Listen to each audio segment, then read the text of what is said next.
Where is the justice?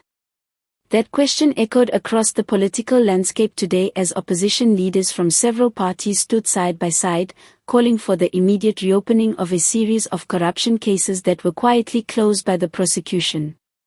The rare show of unity sent a strong message. Something feels deeply wrong, and they are no longer willing to stay silent. For weeks, rumors have swirled about high-profile investigations that vanished without warning. Files were sealed, prosecutors went silent, and statements from the Justice Department offered little more than vague explanations about insufficient evidence or procedural complications. To many, it felt like yet another instance where the powerful slip through the cracks while ordinary citizens are left to wonder who the law truly serves. At a press briefing that drew a crowd of journalists, activists, and concerned citizens, leaders from rival parties shared a single platform. They spoke with a common purpose. Transparency must return, wrongdoing cannot be swept aside, and accountability cannot remain optional. They accused the prosecution of acting without proper justification and suggested that political influence may have played a role in the sudden closure of the cases. While they avoided direct accusations, the tone was unmistakable. They believe the truth is being hidden behind closed doors. One leader described the closures as a clear threat to democratic principles.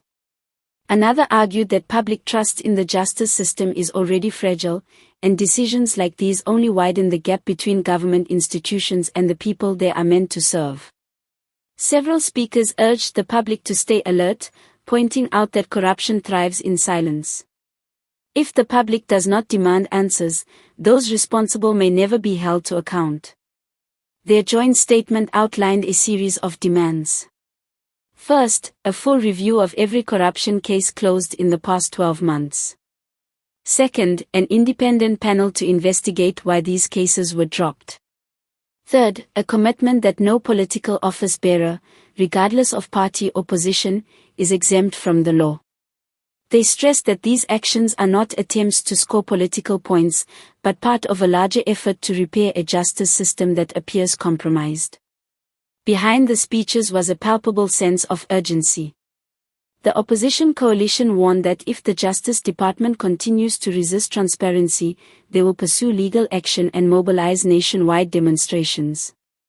Civil society organizations have already signaled support, noting that corruption cases affect public services, economic stability, and the dignity of citizens who expect fairness.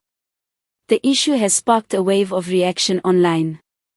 Social media users have demanded explanations, while analysts speculate on the potential fallout. Some predict that the pressure could expose internal fractures within the Justice Department. Others believe this moment may force the ruling government to confront uncomfortable questions about its role in the sudden disappearance of these cases. What stands out most is the unity displayed by parties that rarely agree on anything. Their collective message is simple. Justice cannot be selective. If corruption cases disappear without transparency, then the system is no longer functioning for the people. They insist that this fight is not only about reopening the files, but about defending the principle that no one, no matter how connected or powerful, is above scrutiny. In the coming days, the Justice Department will face intense pressure to respond. The public will be watching, and the opposition coalition seems ready to escalate. For now, the question they continue to ask rings louder than ever: where is the justice?